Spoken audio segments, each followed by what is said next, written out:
Here we are. Hello, hello. I'm Becca Rasinko. I'm a writer, speaker, a coach, and a strategist. And I'm here with Sue, the creator of Wise Wild Woman. And she is an Ayurvedic health counselor. And we're here today to talk a little bit about perimenopause, specifically some empowering ways to think about it. Personally, I love that more and more people are having conversations about menopause, but a lot of it is still about menopause. And there's this whole season of life called perimenopause. A lot of my friends and I were already starting to experience these symptoms. And the thing is, women in this phase of life are busy. We don't have time to be really doing a lot of research or doing a lot of experimentation. And there's no getting around some experimentation because everybody is different. But I brought Sue in to just talk to us a little bit about what to expect, what to try, what to pay attention to. Obviously, I'm all about reconnecting with yourself, listening to your body, listening to your soul. And this perimenopause journey is actually a time of life when we can dial that up instead of just expecting to be sidelined. So today we're taking a really fearless approach to perimenopause with Sue of Wise Wild Woman. And Sue, I will hand it over to you to just tell us a little bit more about Ayurveda and about perimenopause and what to expect. Thanks so much, Becca, and hi to everyone. Yeah, so Ayurveda is often called the sister science to yoga. And what yoga is the science of the mind. It's really starting to look at meditation and calming the mind in that way. Ayurveda is the science of the health of the body, and they ideally work together. But today we're going to talk about Ayurveda and its relationship to perimenopause and how this lens that we call Ayurveda can help us with these new approaches and just ways of moving through the journey, right? The journey, the fearless journey. Um, Let me start by talking about perimenopause. Most women start to experience perimenopausal symptoms at least 10 years before they actually go through the actual menopause sort of end stage of cycling. So if the average is, let's say, 52, then by 40 or 42, you're already starting to experience symptoms. And they're so subtle that you may not notice them. Like your sleep is starting to change, or your cycles are starting to change, or you're starting to get more nervous or anxious around things. And little by little, you'll just push it away. Like, oh, that's nothing. Oh, I'll get a better night's sleep the next day. But as the symptoms start to get more and more frequent, or, I forget what the number is, but there's so many symptoms that are now being researched and studied around perimenopause that it's almost impossible to say it's one thing or another. You can just assume that if you're a woman in your even late 30s or early 40s and you're starting to have symptoms, you can pretty much guess that that's what's going on. Um, so a lot of women are worried about this and they're nervous about this and they're thinking, oh my God, how am I going to manage my life? And you're right. Perimenopausal women are younger, busy, families, all the things, and they don't have the time. So they just kind of like grit their teeth and bear it until they can get through the other side, which is not a good approach. From someone who has been through it and didn't know what I know now, I would not recommend that strategy. So when you look at perimenopause through the lens of Ayurveda, the biggest thing Ayurveda talks about is it's this journey and rite of passage. It's this opportunity for us to take a little bit more time inward and really ask and notice the imbalances that can happen during perimenopause. So I often talk about when you're a teenager, young teenager, and you go through puberty. I don't know about you, but when I went through puberty, it was not talked about. It was not considered a good thing. Um, there was a lot of negativity around it, and let's just hush it up and don't tell anybody, right? And perimenopause and menopause has been like that for a long time. So now many more doctors are researching it. It's becoming more and more in the forefront, which I'm super excited about. But here's the issue that I have. It's always symptoms and managing symptoms. What's wrong with you? How can we fix it? Do we go on medicine? Do we not go on medicine? And Ayurveda doesn't really look at it that way, which is what I think is really empowering. It gives people another way, another lens to look at them, their own body, and how they move through these different transitional times, and then make choices. Hmm. So that was a long-winded answer. No, but it's so good, and I would love to tug at that thread because part of the frustration is that there are so many symptoms that could be associated. And is it fair to say that it also kind of impacts anything else that we're dealing with physically, where if we would be struggling because of, maybe some chronic pain that we're in or something like that, that perimenopause can really start to change how we're experiencing things that we've sort of normalized, whether we should or not. One of my doctors always is like, there's no such thing as normal pain. Stop saying that. Like, to me, it's normal. But what are kind of the best practices you can give us to start to look at ourselves and what's happening with us and interpret it a little bit to understand maybe how our body is responding? Like, I know you'd mentioned that there actually are like several different ways to approach it based Mhm. on a person's body makeup. And would you be able to kind of talk us through that and give us an overview? Sure, sure. So Ayurveda is a very layered, very complex science, but it has very simple formulas. And so the hardest part for me as an Ayurvedic coach is to make the language and the process so simple that you'll just be like, oh, duh, right? So, yes, we're all unique constitutionally based on the five elements. So Ayurveda looks at everything that we do, live, work through the lens of the five elements: air, which is space. Another word for air would be, sorry, air is wind, ether is space, earth, fire, and water. We all know these elements, they're in everything, and they're in us. And most people don't think about that. They think about, oh, the trees have these things, or the ground has these things, or the sky has these things, but we have them too. And when we're born of a certain constitutional elemental level. So, how do you find that out? Well, there's lots of dosha quizzes out there that people like to play with, and I can send one to you, and people can do it if they want. My job when I'm working with somebody is to actually talk to them, interact with them, and then be able to observe which ones they might be. So I'll use myself as an example. I'm primarily a pitta, which is fire and water. There's three constitutional, we call them doshas. Pitta being the first one, fire and water. Vata is the second one, which is air and ether, and Kapha being the last one, which is earth and water.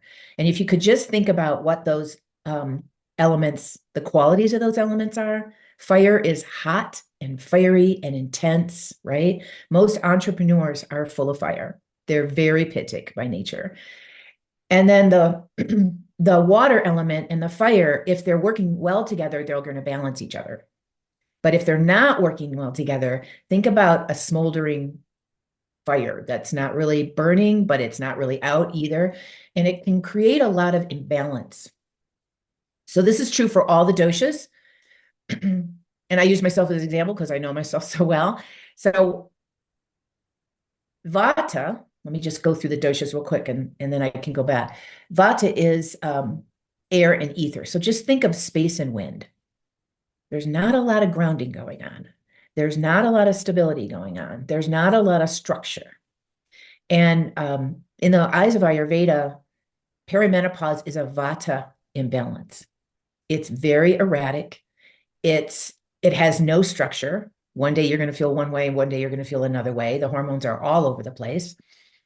And it's a difficult time because of that and because of the way our culture and our world is. The Ayurveds, the ones who really study this and are high up in the field say that our entire world is vata deranged at this point. I mean, think about what's going on now. And then kapha is the last one, which is earth and water. And if you can think about those elements, they're dense, they're heavy, they're juicy and unctuous. And so you can be one dosha, you can be two doshas, you can be all three, called tridoshic. Most of us are two. So I'm pitta and vata together. So I have these elements in my body that if I am taking care of myself, I'm not in perimenopause anymore, but we'll use perimenopause as the example. And the perimenopause feels pretty easy. Those doshas are balanced. But when symptoms start to show up, whether they're hot flashes or hormonal cycling's different or anxiety, it shows us that the imbalance is starting to occur.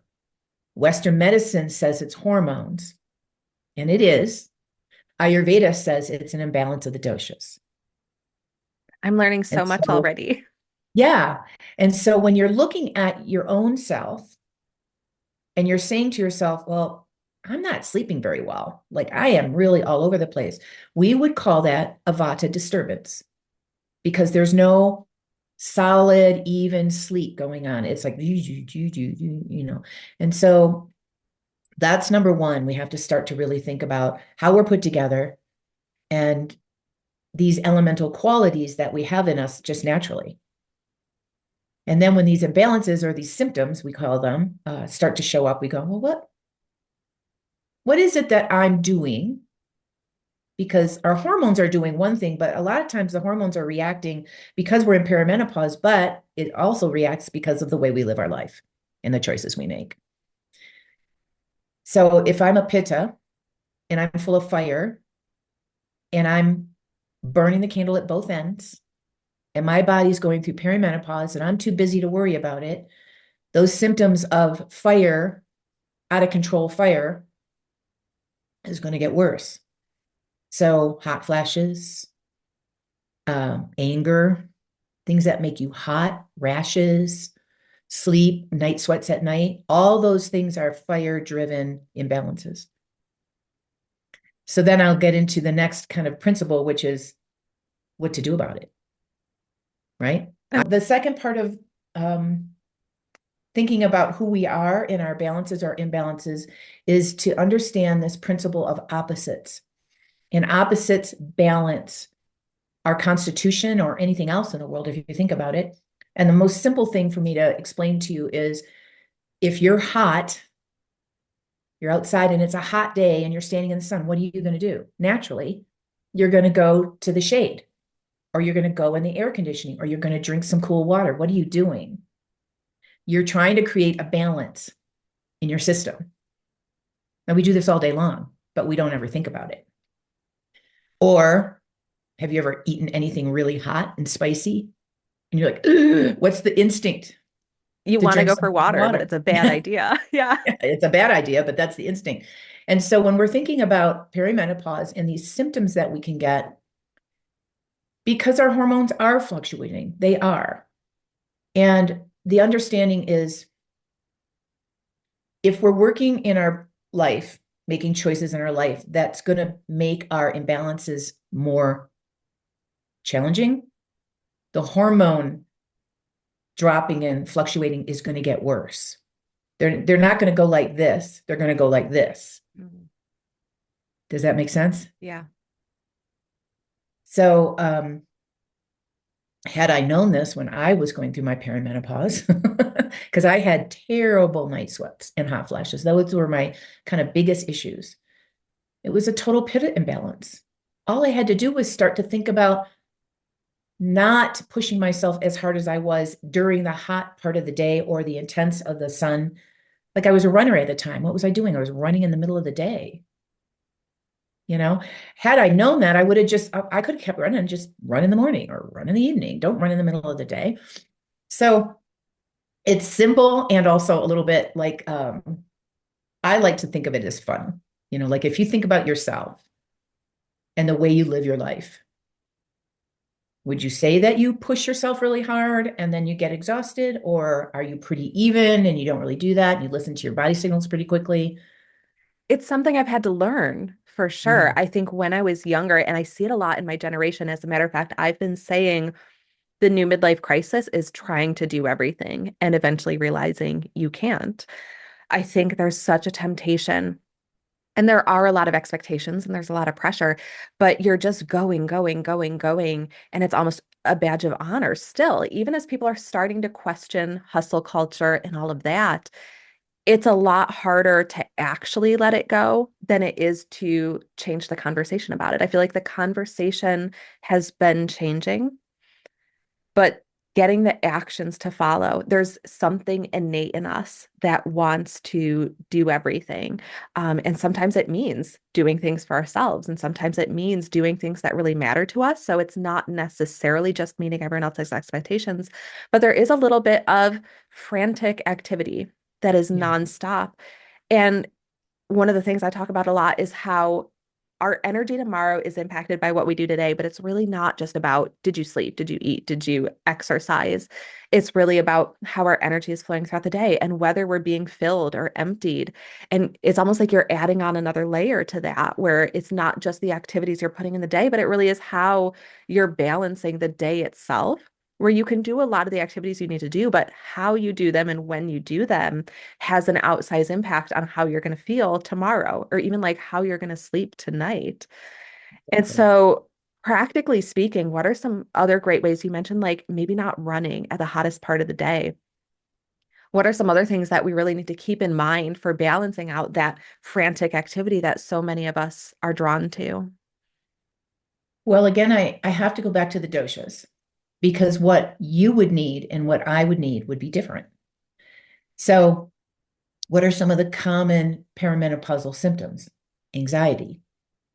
Anxiety is a vata disturbance.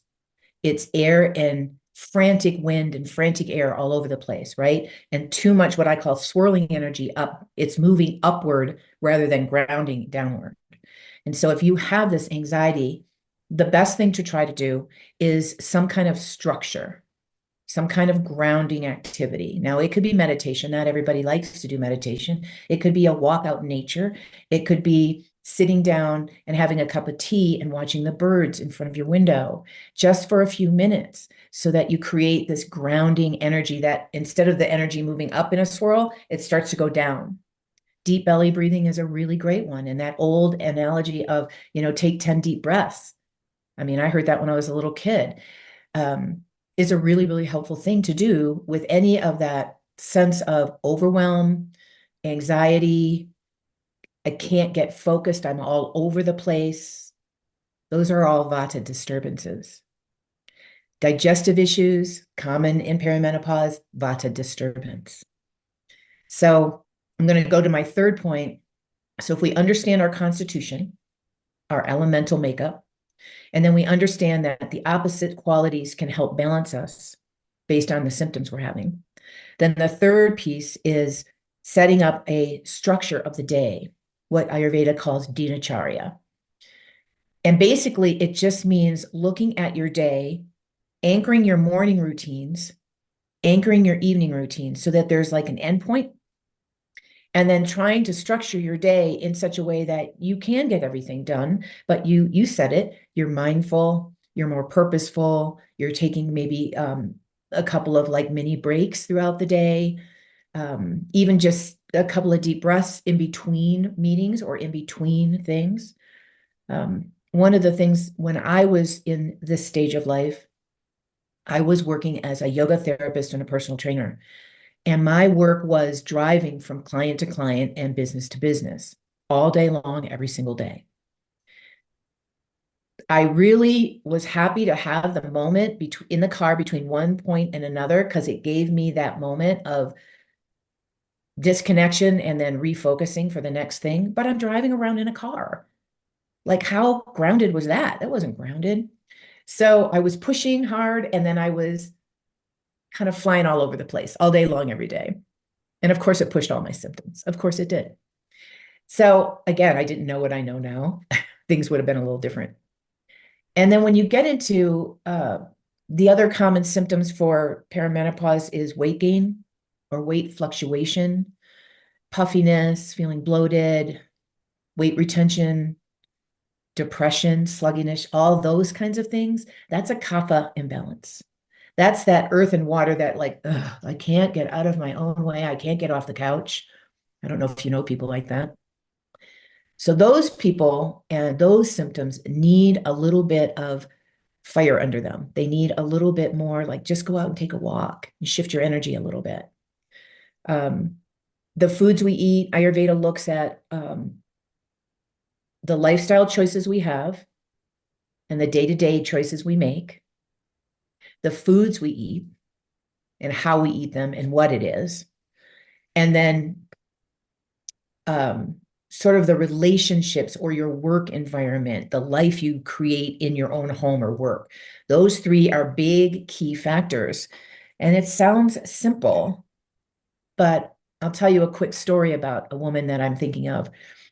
And I met her through another organization, and she was a pretty big deal interior designer in New York City. She was in her perimenopause stage, more to the end stage, but she was still there. And she was having all these digestive issues.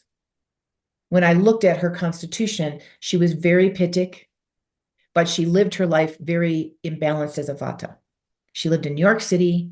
She was always running around, a lot of intensity in New York City, lots of energy.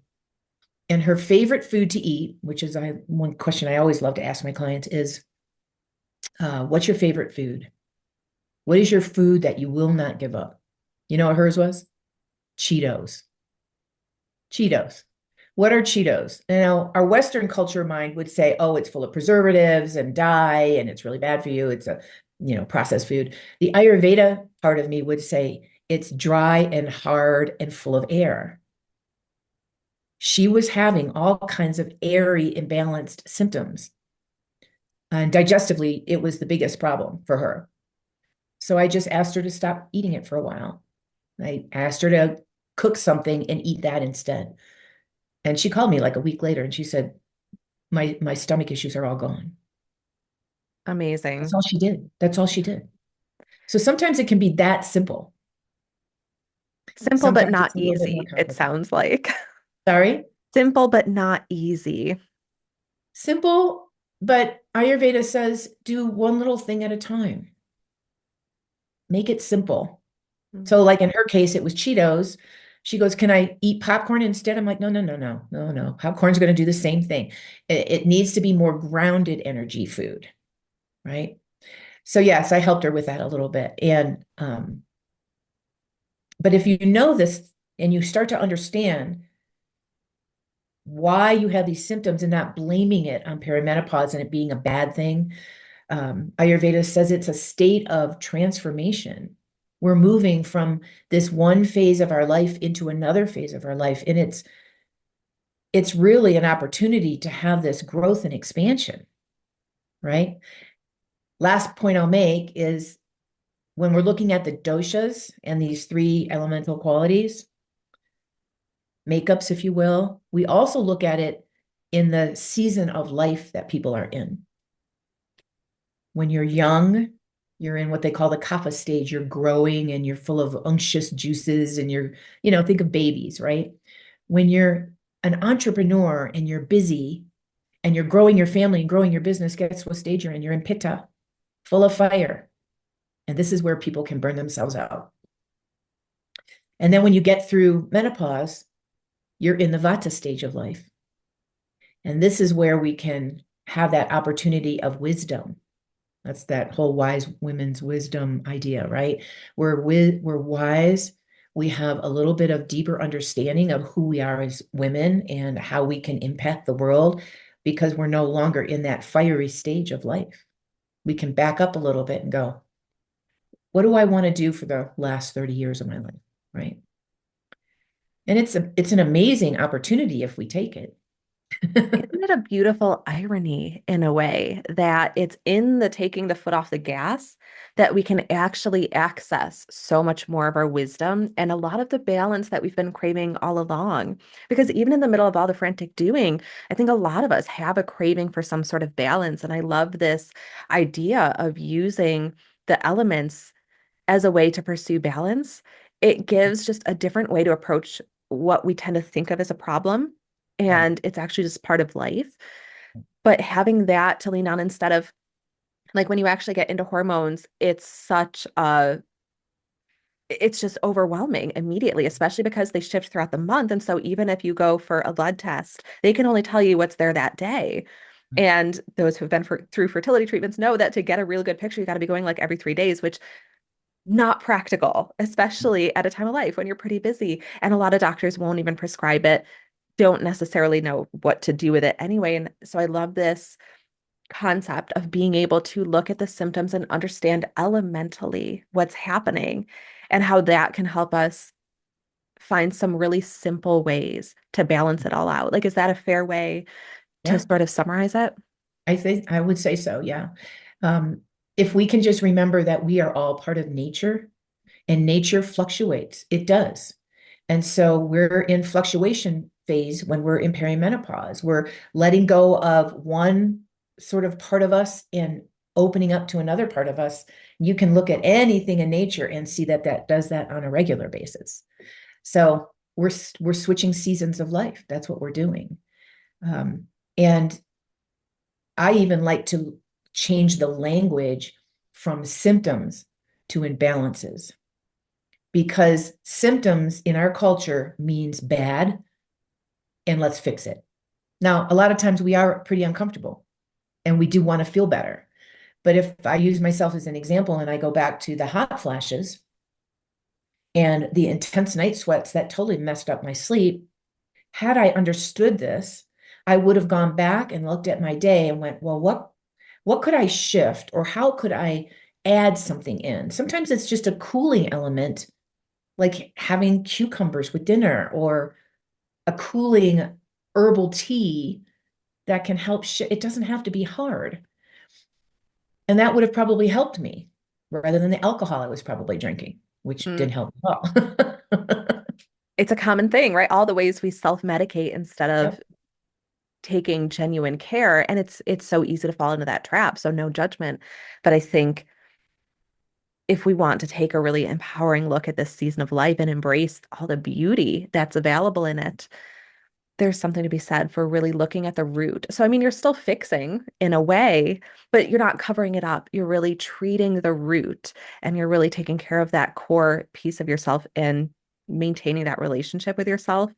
Mhm. You know, our body is here to carry us through. And I love that perspective of being part of nature and remembering that and embracing that and understanding that all these fluctuations don't mean anything's wrong necessarily. That's It's right. just an invitation to reconnect and, root back into what our bodies are asking of us. And another really empowering thing I think that Ayurveda can offer us is um, a really unique individual perspective for every single person. We do not look the same. We aren't put together the same. We don't think the same. So why should we take the same prescription? It doesn't make any sense when you understand this principle. Now, if we get Ayurveda jokes and they say, if you break a leg, well, of course, go to the hospital and get it set. If you've got a serious bacterial infection, you need some antibiotics. But on a day to day lifestyle management of your doshas and your balance or your imbalances, we have a lot of power. We have a lot of opportunity. So I think that's my biggest message to women is that I'm sure, because I was like this, you feel so frustrated because you want to get your day done. You've got things to do, but these other imbalances are kind of getting in your way. And I think about that now and I sort of laugh because those symptoms or those imbalances are a little bit of poking the bear, like, wake up, pay attention. I need XYZ and you're not giving me XYZ. It's like the dog poking the nose at your leg to get some attention. It's kind of like that. And the stronger the symptoms or the imbalances, the more uncomfortable you're going to be. And so Isn't that the truth? if I can help women find a balance through perimenopause so that they can actually like embrace this place of transition, because it's not a negative thing. It isn't, but culture has created it as a negative thing. Yeah. So Well, I I love feel it so much. And I've learned so much just here in this introduction. Thank you so much for giving us this overview. And where can people find you? How can they learn a little bit more about what you do and get a little bit more information about the doshas and Ayurveda and all of these wonderful things that you've been talking about? Well, I have a Facebook group called Empowered Living that they can find me on. I'm under Sue Schmitt. I'm on Facebook and Instagram. And I have a website that I am rebranding at the moment, but they're welcome to go and check out Sue Schmitt on the webs, on the webs.